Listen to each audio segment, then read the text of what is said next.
और हमारे हेडक्वार्टर्स के जनरल सेक्रेटरी सम्माननीय अरुण सिंह जी, जो राज्यसभा के सदस्य भी हैं, major general M Srivastava ji, जो हमारे तरफ से हमेशा कारगिल दिवस को कोऑर्डिनेट भी करते हैं और हमारे सैनिक भाइयों के साथ और हमारे आर्मी के सीनियर ऑफिसर्स के साथ भी संपर्क रखते हैं।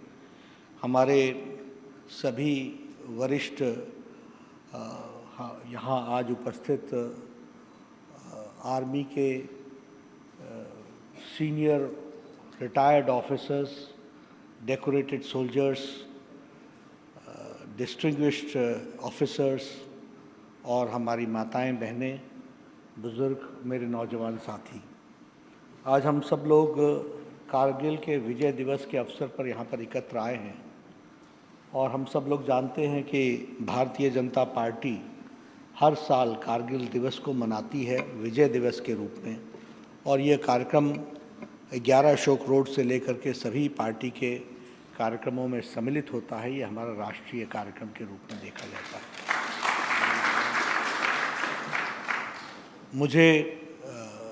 मेरा ये सौभाग्य है कि मुझे इस कार्यक्रम में श्रीवास्तव जी ने आने का निमंत्रण दिया और मैं भी इस कार्यक्रम में शिरकत कर रहा हूँ। हमारी इच्छा थी कि हमारे भारत के रक्षा मंत्री आए, लेकिन पार्लियामेंट होने के कारण और पार्लियामेंट के बिजनेस होने के कारण उनका वहाँ से निकल पाना थोड़ा कठिन था। हमारे जनरल वीके सिंह जी, उन्होंने भी आना था, लेकिन आज उनकी रोस्टर ड्यूटी है, तो सबके तरफ से प्रतिनिधित्व करने की जिम्मेवारी मेरी ही रही, तो मैं आप सबके सामने हाजिर हूँ। यह दिवस हम लोग एक तरीके से ब्रेवरी के दिवस, बहादुरी के दिवस के रूप में मनाते हैं और हम अपने आप को समर्पित करते हैं, डेडिकेट करते हैं उन वीर जवानों को जिन लोगों ने पूरी शिद्दत के साथ देश की सीमाओं की रक्षा की, और कारगिल उसका जीता जागता प्रमाण भी है और उसका एक तरीके से कहा जाए तो सिंबल है, वह एक सिंबल के रूप में भी देखा जाता है। और आज के दिन हमने विजय घोषित किया था, इसलिए हम विजय दिवस के रूप में 26 तारीख को मनाते हैं। हम सब लोग जानते हैं कि हमारे वीर जवानों ने बड़े विपरीत परिस्थितियों में कारगिल की लड़ाई लड़ी थी, क्योंकि दुश्मन ऊपर बैठा था और हम हज़ारों फीट नीचे खड़े थे, और वह बहुत चुपके से, चालाकी से आकर के उसने वहाँ पर पोजीशंस ली थी। ऐसे में लड़ना बड़ा कठिन होता है। आप सब तो फौज के हैं, आपको हम स्ट्रैटेजी बताएं इसकी कोई आवश्यकता नहीं है, लेकिन एक लेमैन की तरह, एक बड़े अनजान व्यक्ति के तरीके से भी हम जानते हैं कि ऊपर से मारा हुआ पत्थर बड़े आसानी से नीचे आता है, नीचे से मारी हुई बंदूक भी दूर तक कहाँ जा पाती है, इसकी दिक्कत रहती है। लेकिन हमको यह भी मालूम है कि किस तरीके से वो लड़ाई लड़ी गई, और विपरीत परिस्थिति में नीचे से जाकर ऊपर के लोगों को अटैक करते हुए वहाँ पर तिरंगा फिर से फहराया गया। इस बात को हम लोग जानते हैं, ये पूरा किया। मैं नम्र होकर के उन सभी शहीदों को श्रद्धांजलि भी देता हूँ, याद भी करता हूँ इस विजय दिवस पर, क्योंकि यह विजय दिवस संभव नहीं था अगर उन्होंने अपनी जान की आहुति नहीं दी होती, और देश के लिए लड़ते लड़ते उन्होंने अब वो शहीद हुए। हम सब लोग उनके प्रति सच्ची श्रद्धा के साथ और सुमन के साथ श्रद्धांजलि भी देते हैं, और हम यह भी बताना चाहते हैं कि वह अकेले नहीं हैं, वह परिवार के नहीं थे, वो सारे देश के थे, वो 130 करोड़ की जनता के दिलों में बसे हुए हैं। इस बात को भी हमको समझना चाहिए, उसको भी हमको देखना चाहिए। जैसा कि श्रीवास्तव साहब ने बताया कि मई 4 से लेकर के 26 जुलाई तक की ये लड़ाई लड़ी ली गई। इस लड़ाई के कई रूप हैं, कब डिक्लेयर हुआ वॉर, किस तरीके से पाकिस्तान आगे बढ़ा फिर पीछे हटा, फिर किस तरीके से हम लोगों के एयर ऑपरेशंस हुए, फिर किस तरीके से हमने टाइगर हिल जीता, और एक के बाद एक हम जीतते चले गए। वो सारी कहानी हमारी एक 4 तारीख मई से लेकर के 26 तारीख तक की एक विजय गाथा है, जिस गाथा को हम सब लोग जानते हैं, उसको हम पहचानते हैं। हम ये भी जानते हैं कि इसमें बहुत से योद्धाओं ने अपने शौर्य का बहुत अच्छा परिचय दिया और उन्होंने जान को जोखिम में डाल करके दुश्मनों के छक्के छुड़ाए हैं। और उसमें कैप्टन विक्रम बत्रा का नाम हो, बाकियों का नाम हो, सब लोगों को हम याद करते हैं। इसी वॉर में परमवीर चक्र के रूप में विक्रम बत्रा को जानते हैं, हम संजय कुमार को जानते हैं। और पाकिस्तान को एक तरीके से मुंह तोड़ जवाब देने का काम इस कारगिल वॉर में किया है। तो आज हम विजय दिवस में उन सारी बातों को याद भी करते हैं और हम ध्यान में लेकर के कार्य में जुटते भी हैं। मित्रों, जब आप लोग भारतीय जनता पार्टी के दफ्तर में हैं और यहाँ हम विजय दिवस मना रहे हैं, कई बार हम लोग यह कहते हैं और ये कहना सही भी है कि defence has got nothing to do with politics, ऐसा लोग कहते हैं। इन सर्विस तो ठीक है, क्योंकि यूनिफॉर्म फोर्स है और यूनिफॉर्म फोर्स को एक डिसिप्लिन तरीके से उनका जीवन और उस तरीके से वो अपने जीवन में रहते हैं, ये बात सही है। लेकिन हमें यह भी समझना चाहिए कि कौन से ऐसे नेता और ऐसी पार्टी है जो देश की सुरक्षा को कितनी अहमियत देती है और उसको कितना प्रायोरिटाइज करती है, और किसके आने से फर्क पड़ता है और किसके जाने से फर्क पड़ता है, इस बात को भी समझना चाहिए। मेरा परिवार डिफेंस का है। My uncle was the 736th Indian army officer. He fought during the World War II, and after that when the Indian Army came, he became an officer. और उसके बाद हमारे सारे रिश्तेदार सभी फौज में हैं, हम उनके साथ मिलते भी रहते हैं। हम फ़र्क इस तरीके से जानते हैं कि एक समय था कि बॉर्डर पर गोली चलती थी और एक समय था कि वहाँ से पोस्ट से सिपाही लांस नायक वहाँ से रिपोर्ट करता था अपने ऑफिसर को पीछे कि वहाँ गोली चल रही है, और ये ऑफिसर वहाँ से रिपोर्ट करते थे उधमपुर को, या मुझे अब वो नगरोटा को रिपोर्ट करते थे। नगरोटा रिपोर्ट करता था चंडी मंदिर को, चंडी मंदिर रिपोर्ट करता था दिल्ली हेडक्वार्टर्स को, और दिल्ली हेडक्वार्टर्स 10 दिन बाद बोलता था बताते हैं। ये सिचुएशन भी हमने देखी है। और आज जब प्राइम मिनिस्टर मोदी हैं तो कहा गया है कि जहां शक हो वहीं गोली चला दो, स्टैंडिंग ऑर्डर्स। ये फर्क है, ये हमको समझना चाहिए कि नेतृत्व के बदलने का असर क्या होता है।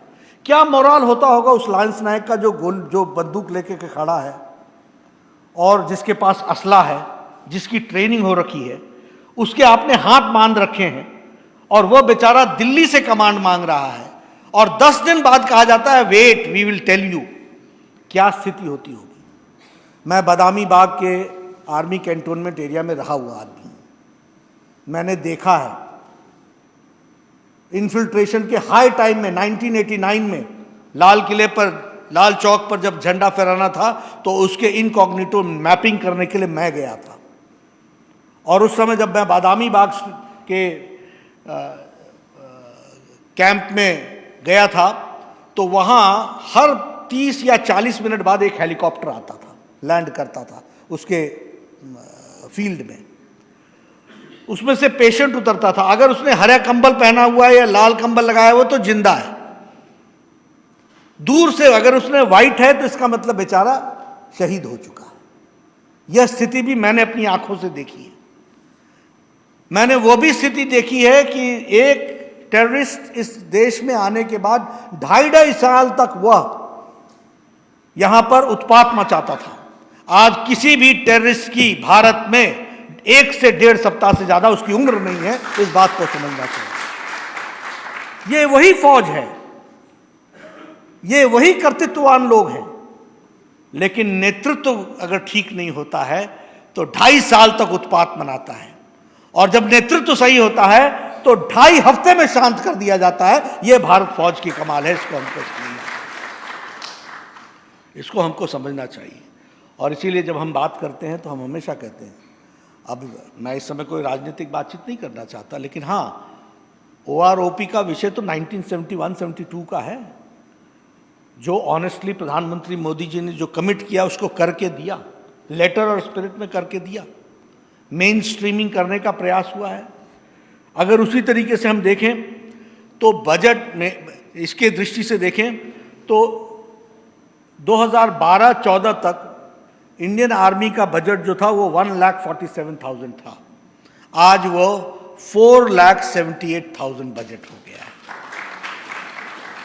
और इतना ही नहीं है, इसमें से 1.3 lakh crore has been specially kept for the development of Indian army as far as equipment is concern, as far as the striking rate is concern, striking capacity is concern, उस पर खर्च हो रहा है। उसको भी हमको समझना चाहिए, उसको भी हमको ध्यान में रखना चाहिए। और राष्ट्रीय सुरक्षा हम लोगों के लिए सबसे महत्वपूर्ण है। इतना ही नहीं, चाहे वो नागा अकॉर्ड हो, चाहे वो बोडोलैंड अकॉर्ड हो, इंटरनल सिक्योरिटी का विषय हो, इसमें भी प्रधानमंत्री जी ने बहुत इनिशिएटिव लेकर के इनको भी सेटल किया है, ताकि हमारे फौज के लोग वह एक्सटर्नल सिक्योरिटी के काम में, बॉर्डर की सिक्योरिटी में लग सकें और इंटरनल प्रॉब्लम्स को हम ज़्यादा से ज़्यादा सॉल्व कर सकें। ये बात भी हमको ध्यान में रखनी चाहिए, और इंडियन आर्मी ने उसको बखूबी निभा करके दिया है। कल हमारे संगठन मंत्री वो श्रीनगर गए हुए थे, जम्मू कश्मीर, वहाँ से लौट के आए, तो मैंने उनसे पूछा कि कैसा रहा आपका एक्सपीरियंस। उन्होंने कहा कि बस खबर मिलनी चाहिए, इंडियन आर्मी 8-9 दिनों के अंदर कॉर्डन करके टेररिस्ट को समाप्त कर देती है, सिर्फ खबर मिलनी चाहिए। ये फर्क है। This is the ground situation which we have to understand how policy makers when make a difference, किस तरीके से नीति बनाने वाले लोग परिवर्तन लाते हैं जीवन में, इस बात को भी हमको समझना चाहिए। जहाँ तक हम सीमांत विकास के उत्सव की बात करते हैं, मैं पहाड़ का रहने वाला हूँ। अभी मैं लगभग पिछले महीने अटल टनल देखने गया था, और मैं जब अटल टनल की बात करता हूँ तो हिमाचल का रहने के कारण मैं जानता था कि अक्टूबर महीने से लेकर मई महीने तक क्या बोलते थे, लाहौल बंद है जी, लाहौल बंद है, ले बंद है जी, रास्ता नहीं है। और कितने घंटे लगते थे जब चलता भी रास्ता होता था। एक तो वो रास्ता नहीं होता था, वो नहर ही होती थी, क्योंकि बर्फ इतनी गलती रहती थी कि वो पानी सड़कों से ही बहता रहता था। और 5.5 घंटे लगते थे मनाली से लेकर के सिसु पहुंचने में। आज मैं उस टनल को क्रॉस करके 9.5 किलोमीटर की टनल, अटल जी ने उसका शिलान्यास रखा था, और मुझे याद है, देखिए कैसे फ़र्क पड़ता है। अटल जी मनाली आए, बात है 2004 की, बीमार होने से पहले। उन्होंने बोला कि मैंने 1998 में वो शिलान्यास रखा था, उसका क्या हुआ। मैंने कहा बहुत धीरे धीरे काम चल रहा है। तो अटल जी ने उस समय कहा था, वो जो मैंने पत्थर रखा है वो मेरे दिल पर पत्थर है, क्योंकि उस समय की यूपीए सरकार उस पर काम नहीं कर रही थी। जब नरेंद्र मोदी जी आए तो फिर से काम शुरू हुआ, तीव्र गति से काम शुरू हुआ, और आज one of the most modern tunnel 9.9 kilometre की बनकर के तैयार है। और इंडियन आर्मी के लिए 5.5 घंटा बचता है, यानी मतलब you start from Manali early morning and ले you are there in the evening. यह परिस्थिति ला करके खड़ी की है, और यह रीइंफोर्समेंट किया गया है। नहीं तो श्रीनगर के रास्ते से जाओ, ऊपर कारगिल के द्रास के सेक्टर में वहाँ की समस्याओं को देखो, और तब जाकर के कहीं हम लेह लद्दाख पहुँचते थे। आज हमें खुशी है आपको बताते हुए कि लगभग 14,450 मीटर्स की ऑल वेदर ब्रिजेस बन चुके हैं। अब आप लोगों ने पहाड़ में देखा होगा हमारे यहाँ ब्रिज कैसे होते थे, आप ही लोग बनाते थे, आर्मी वालों का ही ब्रिज होता था। एक ब्रिज होता था, एक हरी झंडी लेकर के इस तरफ खड़ा होता था, एक लाल झंडी लेके उस तरफ खड़ा होता था। इधर से कॉन्वॉय निकलता था, 22 गाड़ियाँ इधर से निकलेंगी, लगभग 40 मिनट लगता था वो वो हिलता हिलता हिलता जाता था, और फिर वो उस पार जब पहुंचता था तो फिर उधर से दूसरा कन्वॉय चलता था, वो भी पुल को हिलाता हिलाता निकलता था। आज ऑल वेदर रोड 14,450 मीटर्स की बन करके तैयार है, और डबल लेन है, डबल लेन है। You can cross at the speed of 60 without waiting. यह आज होकर के हुआ है, इसको हमको समझना चाहिए। उसी तरीके से बॉर्डर पर अभी पिछले 6 सालों के अंदर 4,764 किलोमीटर ऑल वेदर रोड बन गया है, और ताकि बॉर्डर की रक्षा की जा सके, और उसको हम पूरी की पूरी ताकत। अभी ये जो स्टैंड ऑफ हुआ, इसमें जो इंडियन आर्मी इतने तेजी से वहाँ पर पहुँची, और वहाँ पर उन्होंने एकदम, आर्मी ने सामने सारी चीज़ों को किया, और सारी फोर्स वहाँ जा कर के डिप्लॉय की गई। ये सारा इसलिए हो पाया क्योंकि वो रोड जो बने हैं उनका एक बहुत बड़ा योगदान रहा है, जिसको हम कहते हैं विद इन 4 days ऑल 3 टनर्स कुड रीच द स्पॉट। ये स्थिति आकर के खड़ी हुई, इसको भी हमको समझना चाहिए, इसको हमको ध्यान में रखना चाहिए। अभी 73 India China border roads plan की जा रही हैं। 73 रोड्स जो हैं वो चाइना के इसलिए की जा रही है ताकि हमारा ब्रिस्क मूवमेंट हो सके, ट्रुप्स और वेपन्स का, इसकी भी तैयारी हो रही है।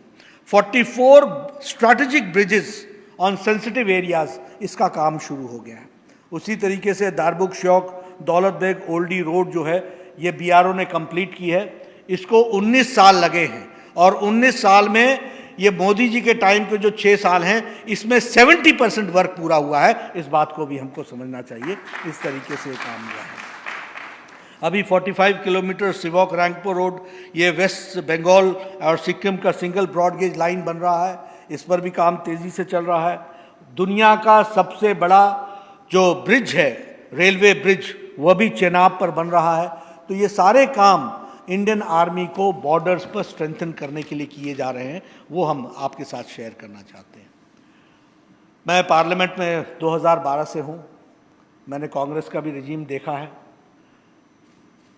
कांग्रेस की फिलॉसफी थी no decision is the best decision, कोई डिसीजन मत लो, और सौदेबाजी करनी है तो there should not be mission, there should be commission. यही लेकर के चलते रहे।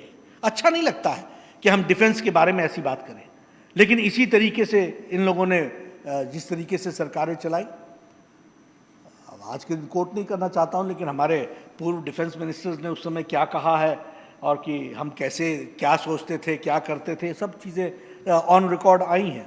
लेकिन प्रधानमंत्री मोदी जी के आने के बाद 36 राफेल फाइटर एयरक्राफ्ट्स का बेड़ा भारत में मौजूद है, इस बात को हमको समझना चाहिए। उसी तरीके से 28 अपाचे अटैक हेलीकॉप्टर्स, ये भी मौजूद है।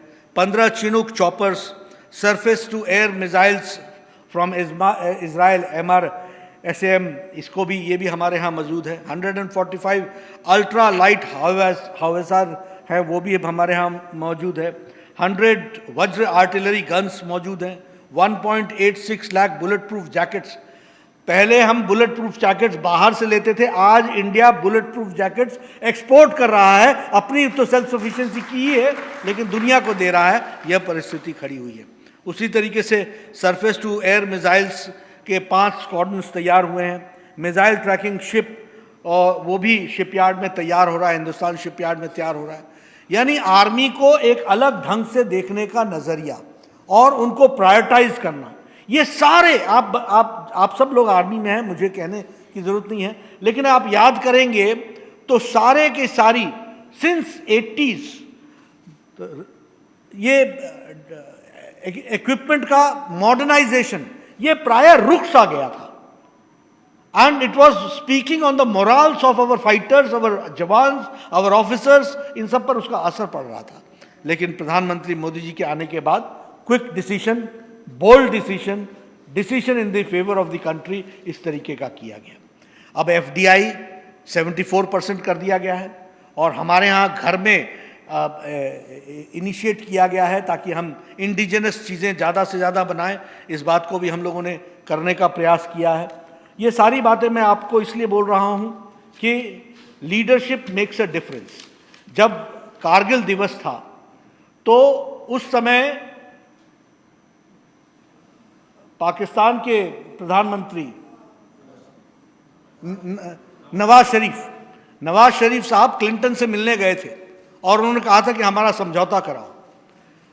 और उस समय देश के भारत रत्न प्रधानमंत्री अटल बिहारी वाजपेयी ने कहा था कि हमारी फौजें मोर्चे पर लड़ रही हैं, मैं भारत छोड़ के नहीं जाऊंगा जब तक कारगिल की एक एक इंच की भूमि हमारे जवान नहीं जीत लेते। ये लीडरशिप की क्वालिटी होती है, ये लीडरशिप का डिसीजन होता है जिसको हमको समझना चाहिए, और उसको उन्होंने करके दिखाया है।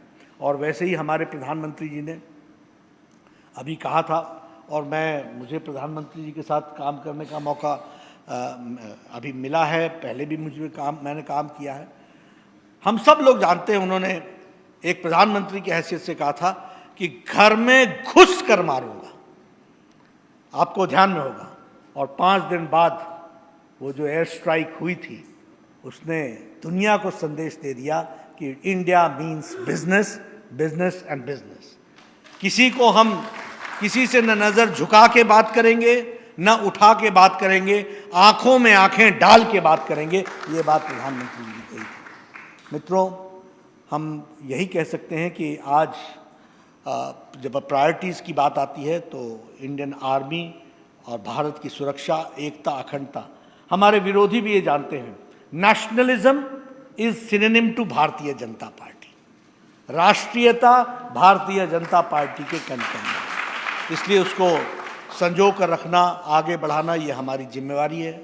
आज मुझे आप लोगों के साथ शामिल होने का मौका मिला है, आप सब लोगों के दर्शन करने का भी मौका मिला है। मैं जानता हूँ भारत बहुत ही खुशनसीब है कि we have got such decorated soldiers, such decorated officers, और इंडियन आर्मी का एक अपना दुनिया में स्थान है। और वह स्थान सिर्फ वैलर में, फाइटिंग में नहीं है, सिर्फ फाइटिंग में ही नहीं है, बल्कि quality of Indian army is always appreciated world over. और हम अपनी ही रक्षा नहीं करते हैं, अपने साथियों की भी रक्षा करते हैं, ये जग जाहिर है।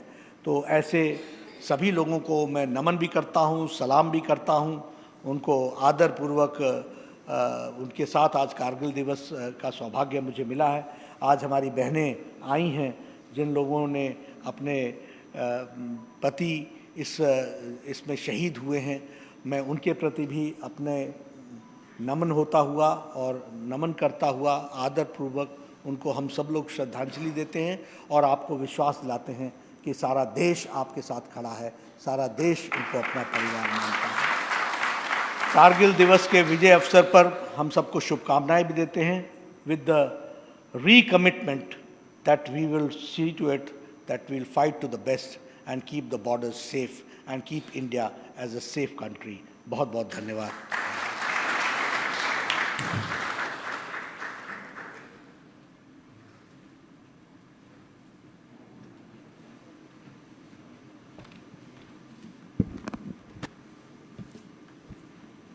Here comes much awaited moment to honor our Veer Naris, respected gallant